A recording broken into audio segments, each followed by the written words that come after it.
Hey, salut tout le monde, nouvelle ActuFix numéro 131. Comme d'hab, je vais résumer toutes les news des statuts en résine de la semaine, toutes les précos, tous les teas, vous saurez tout. D'ailleurs, il y a très belle statut cette semaine, j'en ai vu qui ont préco pas mal sur Discord.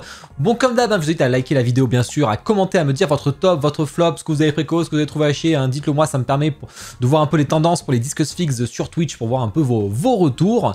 Bien sûr, à vous abonner si ce n'est pas déjà fait, je compte sur vous, surtout le like, n'oubliez pas. Et on va attaquer de suite avec les précommande de manga. Qu'est-ce qu'on va avoir ici? On va avoir du Tsume Art, ça y est, qui continue encore sa gamme Saint Seiya 1/4 avec Iki, donc qui rejoint un peu tous les autres. Donc du coup c'est le quatrième, avec Athena qui était la première de mémoire. Voilà, plutôt sympa. Le but c'est de faire un Jorma qui va prendre énormément de place, même si apparemment il y a d'autres solutions possibles maintenant. Vous avez le Iki normal, vous pouvez rajouter aussi des flammes si vous le souhaitez. Le visage a l'air vraiment top, typé manga comme on aime. Petite flamme sur les pieds, petite flamme sur les mains si vous préférez, et vous avez même un second visage, je crois, sur le... Alors je connais pas, mais en tout cas il a cette espèce de lunettes ou son masque, plutôt sympa, on dirait un motard comme ça, je trouve. Et le diorama complet, si vous voulez, celui-là il va plutôt vers l'arrière. Franchement ça peut être sympa, je sais qu'il y a beaucoup de fans qui kiffent, vous me direz ce que vous en avez pensé. Kitsune qui continue la gamme Hajime no Ippo, et ça fait plaisir. Moi j'avais beaucoup kiffé leur premier diorama, là c'est Takamura. On a vu qu'ils ont teasé Ippo aussi, je ne sais plus qui. Le but c'est de faire une gamme 1/6 où vous pouvez les mettre côte à côte, ça c'est cool, parce que sur Hajime no Ippo il n'y a pas grand chose, mais je sais qu'il y a une grosse demande. Donc voilà, vous avez un petit ring en carré. Le personnage, bon je pourrais pas le juger, mais je reconnais bien en tout cas le style de l'animé pour quelques images que j'ai vues. À vous de me dire en commentaire s'il est réussi ou pas. Je trouve que l'arrière, bon c'était pas forcément utile, parce qu'après tout ça rajoute de la profondeur pour rien, parce que de toute façon on le verra pas, même si je comprends, c'est pour l'entrée sur le ring, mais je suis pas sûr que ce soit vraiment utile. Tanjiro, ça y est, la gamme Demon Slayer continue, très peu de Demon Slayer en officiel. Infinity Studio, j'ai déjà une box, la Zenitsu, vous pouvez aller voir la vidéo, vous allez voir quelle dinguerie c'est, même s'il y a quelques trucs, c'est un peu trop gros pour ce que c'est. C'est du 1/4 là aussi, donc ça va être très gros. Elle est dispo chez Kodansha Niki, je vous ai mis le lien affilié dans la description directement. Vous avez à gauche, c'est allumé avec les LED, à droite, c'est sans les LED. Moi j'aime bien, franchement, ça va être stylé, ça sent vraiment une vraie dinguerie. Après vous avez le logo toujours, alors moi je préfère dans ces cas le logo Demon Slayer qu'on connaît. Bon, le Tanjiro a l'air superbe, le dragon a l'air excellent avec de l'écume, il y a vraiment l'eau transparente, il y a l'écume, il y a les LED dedans. J'ai hâte de l'unbox, même si c'est vraiment très gros, ça va être un peu la galère. Ensuite, côté Zodiaco Studio, on a Alderaban qui arrive, je l'ai déjà unbox en 1/4 chez Solwing, là vous l'avez en 1/6. Très dynamique finalement, on le reconnaît un peu avec celle de Aries où il était aussi en mode attaque, enfin ils sont un peu tous en mode d'ailleurs attaque, sauf Hades. Tour, vous avez deux têtes, une tête un peu plus sérieuse et une tête où il gueule. Les proportions ont l'air un peu différentes de tous ceux que j'ai pu voir sur ce perso depuis un moment, parce qu'il est quand même sorti beaucoup sur le perso. Alors pour une fois, on n'a pas la version bras croisés comme on a l'habitude, on a une version vraiment en pleine attaque, et ça c'est plutôt cool. Voilà, vous me direz ce que vous en pensez, moi là-dessus je suis pas le pro. Ensuite, du Immortals Collectibles, les samouraïs de l'éternel. Alors la chose cool, c'est qu'apparemment ils auraient la licence Europe en tout cas, parce qu'ils ont permis à Kodansha Niki d'en avoir directement, donc ça c'est cool. Vous pouvez acheter la dernière, donc qui est celle de gauche, alors j'ai complètement zappé le nom. Rajura, voilà, on va y arriver. En tout cas, les paints sont très stylés, j'aime beaucoup cette gamme, même si je connais pas, mais c'est une très belle gamme, les paints c'est sympa, c'est très coloré, etc. Sachant qu'on a la Katsai aussi qui est en préco chez Kodansha Niki maintenant, je vous ai mis le lien affilié sur mon Discord, si vous voulez, vous avez le lien affilié général, n'importe, pour ceux qui veulent, mais j'en parle pas parce que j'en ai déjà parlé l'année dernière à la préco. Préco jeux vidéo, on a Angel de PJ, on l'avait montré la semaine dernière en tease, bon c'est assez sexy, il y a des LED sur le socle, est-ce que c'était vraiment utile? Bon bah c'est toujours ça en plus, mais bon on les verra pas beaucoup. On rappelle pas qu'il était comme ça le perso dans KOF 14, une boxeuse, on me disait la dernière fois. Quel combat comme ça, je sais pas si c'est vrai tenue ou pas, vous me direz ça. Sachant que la PJ My Cher Nuit, j'ai déjà une box là aussi, vous pouvez aller voir avec les yeux en vert et tout, c'était très sympa, là je pense que c'est pareil du coup. Mais c'était pas vraiment du 1/4, c'était un peu plus du 1/5 niveau taille, donc je pense que ce sera le cas aussi ici. Battletoads chez PCS pour acheter le set complet, bon qui a 900 $ plus l'importation, mais vous pouvez les acheter séparés. Donc on a 350 exemplaires ou 300 exemplaires pour la version avec l'espèce de power-up et le set complet si vous l'achetez directement. Voilà, les bases sont très moches individuelles, donc à mon avis mieux vaut le set complet. Après c'est un vieux jeu, c'est très kitsch, ça fait partie du truc. D'ailleurs je la trouve très stylée celle avec les lunettes de soleil là, franchement elle est stylée, plutôt sympa pour les fans, je sais pas si on aura énormément. Préco Marvel, ici on a XM Studio avec Nova, alors là c'est plus la déception quoi, c'est du 1/4, son attaque, franchement je suis vraiment pas fan, moi pour avoir beaucoup vu le perso dans Marvel vs Capcom 3, le jeu de combat, là je suis un peu étonné de l'attaque un peu bleue, comme s'il y avait de l'eau, on dirait Tanjiro mais en côté comics d'ailleurs, mais surtout le prix, 1300 $, donc on va être à 1500, 1600 chez nous, mais qu'est-ce que c'est cher, mais vraiment, mais je comprends pas. Déjà, Mighty Thor, je trouvais ça cher. Mais alors là, on explose tous les prix chez XM. Je suis très surpris de ce prix. Préco d'ici, grosse dinguerie de Sideshow, le pingouin. On va voir comment il sera noté au ranking. Celui-là, j'ai hâte de voir. Franchement, il a un quart, il est magnifique, il n'y a rien à dire. Un côté comics, hein, toujours chez Sideshow. Même les pingouins, ils font peur. Alors lui, son visage, il fait archi peur. Bon, la base est un peu particulière, mais ça va bien dans le thème avec le pingouin, avec les couleurs, heureusement. Franchement, il est génial, j'ai rien à dire dessus. Je voudrais des statues de Batman, bah, je prendrais directement ce pingouin. J'avais adoré le Prime One en 1 tiers, mais c'était du 1 tiers. Ceux qui voulaient du 1 quart, là, vous avez franchement un pingouin parfait, quoi. GG à Sideshow, hein, qui fait vraiment un gros taf sur DC en ce moment. Précommande autre, pour finir, on a le Petit Prince côté Fireball. Bon, c'est tout petit, hein, forcément, voilà, c'est très, leur design un peu pâte à modeler, leur rendu plutôt.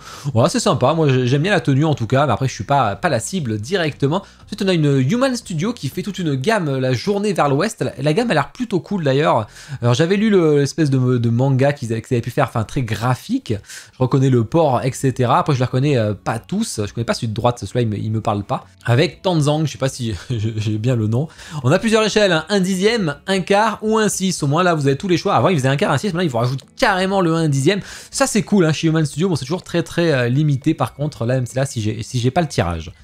On a fait le tour des précons, on va passer au tease. Comme d'hab, je vous ai mis tous les liens affiliés de ce que je vous ai présenté aujourd'hui dans la description. N'hésitez pas à aller check et prendre le lien général affilié en favori, comme ça au moins vous vous posez plus la question. Et au niveau du planning, on se retrouve mercredi pour un Discuss Figs plutôt côté manga, mais mix manga avec aussi du jeu vidéo. Et on a Ketaros le retour qui a voulu tout changer dans sa collègue, donc là on va voir ce qui nous a sorti avec pas mal de jeux vidéo je pense, et un peu d'autres choses. Très curieux de voir, parce que je crois qu'il y a du Star Wars, on va voir ça. Ce week-end, pas de Resident Evil 4 parce que j'ai les amis tout le week-end, mais dimanche soir on fera un tournoi Mario Kart, histoire de se faire bien la rage avant de commencer le taf lundi matin. Allez, si vous voulez vous inscrire, ça se passe sur Discord. Alors déjà, deux petites infos, il n'y a pas forcément d'image, mais Tsume attise, ça il a mis un petit message pour dire que Kisame, et ensuite aussi Picstar, donc les Naruto commencent à être envoyés pour les plus rapides, donc pour les Chinois en priorité. Donc vraiment ça c'est cool, c'est très rapide et les délais sont respectés largement.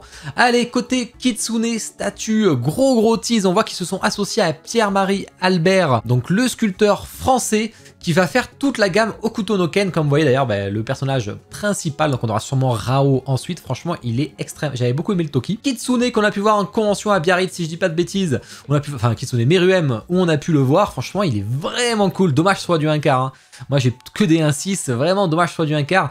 J'espère pouvoir vous l'unbox parce que franchement je le trouve très beau et je suis un gros fan de Hunter x Hunter, donc mon objectif c'est de vous proposer un peu tous les unbox des Hunter x Hunter si je le peux. Côté Cartoon Kingdom, ben voilà, ben vous voyez que QC, hein, fan prod pour la Olive et Tom, très rapide aussi, comme d'hab on sera sur les moins 1 an pour les envois et franchement ils assurent. Cartoon Kingdom avec la prochaine préco le 31 mars, donc on en parlera la semaine prochaine. Je sais qu'il y a beaucoup de gens qui l'attendaient. J'en avais vu un tease du proto, hein, lors de mon live avec lui sur le point prod. On va voir ce que ça va donner. Et Ryu Studio qui monte toujours leur diorama One Piece dans la guerre de Wano. Je sais pas s'il sera en vente ou alors ça sera peut-être par duo de combat, je sais pas, c'est très compliqué. Alors vous voyez il y a Zoro, on voit qu'il y a Kaido, on voit qu'il y a Luffy en mode Gear 4, on a complètement oublié le nom, King, on va y arriver, on a Queen, non on n'est pas Queen, non c'est Jack, on a Marco même, non c'est pas forcément que des duels de combat du coup, hein. On a Sanji forcément, on a Yamato, on a Law, on a Queen, enfin vraiment il y a beaucoup de choses. Ah ça, j'ai hâte de le voir peint par contre, vraiment j'ai hâte. Côté Jimmy Palace, vous voyez là, elle était sur leur expo, la S versus Teach. Alors j'ai déjà un unbox, hein, vous pouvez aller voir directement, ils me l'ont envoyé, merci à eux. Et là on voit que la vitrine qui est offerte là pour ceux qui avaient précommandé dans les premiers, avec des LED visiblement, avec un décor que vous pouvez enlever ou non, fallait choisir. Par contre, vraiment c'est cool. La Évangélion qui est là aussi, très stylé je trouve. Alors il y a pas mal de switch au niveau des bras. Vous avez le bras découvert ou le bras carrément qui se transforme en démon, je sais pas ce que c'est. Faut que je regarde Évangélion, promis.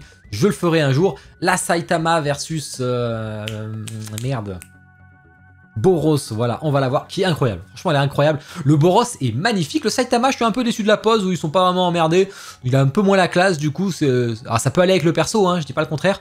Mais bon, c'est quand même dommage sur une statue, en tout cas, qu'on prend pour faire un gros one-shot ou quoi. Un peu dommage d'avoir un Saitama dans cette pose. Bah, par contre, l'autre, il est incroyable. Il y aura des LED et tout, forcément, c'est sûr. Incroyable. Strax va avec la Tsunade en 1/7 soirée.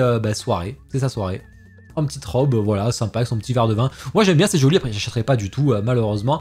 Geometal Studio, on a revu aussi en expo la petite Gon en 1/6 qui va arriver. Moi j'adore, c'est très stylé, par contre j'en ai rien à foutre d'avoir les premières pages du manga avec gun qui pêche, c'est pas vraiment le genre de gun que je voudrais. Donc est-ce que je vais être prêt à mettre 700, 800 balles là-dedans? Bah je pense pas, hein. Franchement je pense que je vais skip et attendre un vrai gun dans une pose un peu plus classique qu'on a l'habitude de le voir. On a pu voir aussi la Ranbing, je crois, de Linkage. Franchement cette statue j'avais adoré, pour moi c'est un S avec le virus et tout, franchement elle est magnifique, j'ai rien à dire, en plus il y a 2 têtes. La Fallen Inferno, mais qu'est-ce qu'elle est belle. Binous qui l'avait en préco au Disque Sphinx la semaine dernière, eh ben putain il va être content, hein, parce qu'elle est magnifique, hein. Alors là, un animé chinois, ça irait bien dans ma collecte, mais bon on va pas abuser parce que ça prend de la place, mais putain qu'est-ce qu'elle est belle quoi. La Éoliane que j'ai en préco par contre, franchement j'aime bien. Bon il n'y a pas ces petites griffes sur les pieds, moi que je mettrai après, avec les plumes de... Plume de pan, je le tente. Je pense que ça doit être ça. Parce que instinctivement, j'ai voulu dire fan. Donc je pense que je me suis trompé du coup, vu que c'était mon instinct qui voulait me dire fan. Donc on va dire plume de pan. On verra si je me fais insulter encore sur les commentaires. Voilà, bon le tigre, avoir vraiment le rendu du tigre, le toucher et tout, ça m'a l'air pas vraiment... Enfin, le lion plutôt, n'a pas l'air vraiment ouf. Par contre la éolienne elle a l'air vraiment superbe. Donc je suis assez curieux là-dessus quand même. Un petit bus de Rei Hanami de Evangelion. Les Queen Studios, ça y est, on voit les autres persos avec Shun, qui franchement, ou Shun ou Shun comme vous préférez. Assez stylé, moi j'aime bien avec l'espèce de truc à côté là, l'invocation. Le Iki, alors je reconnais pas le visage par rapport à tous les Iki que j'ai pu voir. Apparemment c'est un peu les interprétations, donc voilà. Et le Seiya, bon là ça fait un peu mon petit poney, donc j'avoue que je suis un peu moins fan. On retrouve ces couleurs. Après, la base est plutôt jolie, hein. On va avoir une nouvelle Medusa de Battle for the Even. On va pas y arriver à le dire, ça. On va voir comment ça va se passer. Évidemment, pas que de serpents, on dirait que dans la vraie vie. Et on a un tease de Immortals Collectible sur Ghost in the Shell. Et ça, franchement, c'est top. Vraiment, il y a beaucoup de fans. Ça va arriver. Du Linkage, hein, chez Pidgey qu'on a pu voir en expo. Franchement, elle est belle. Après, la fourrure, c'est un peu particulier, je trouve. Mais elle est belle, surtout que j'imagine qu'il s'allume le mec derrière elle.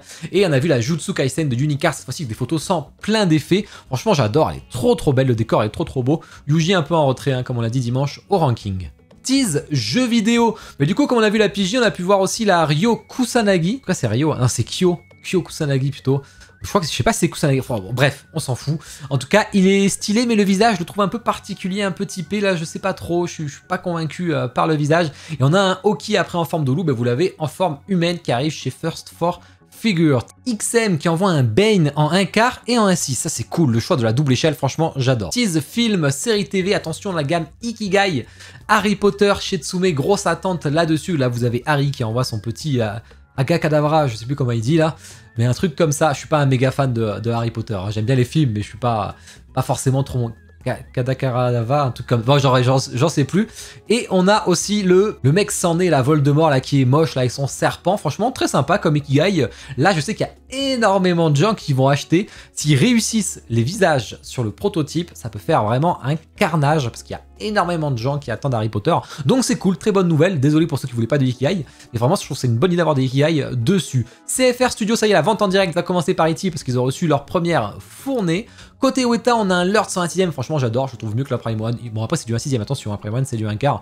Il est très beau. Vraiment, il est très beau. La pose est badass. Franchement, j'adore. Ultraman, côté XM, toujours plus, hein. On continue dessus. Et Transformers avec, je sais plus comment il s'appelle, Gela Titron. Bah, j'ai complètement oublié son nom, voilà. En 1/10ème, mais ça va être très costaud.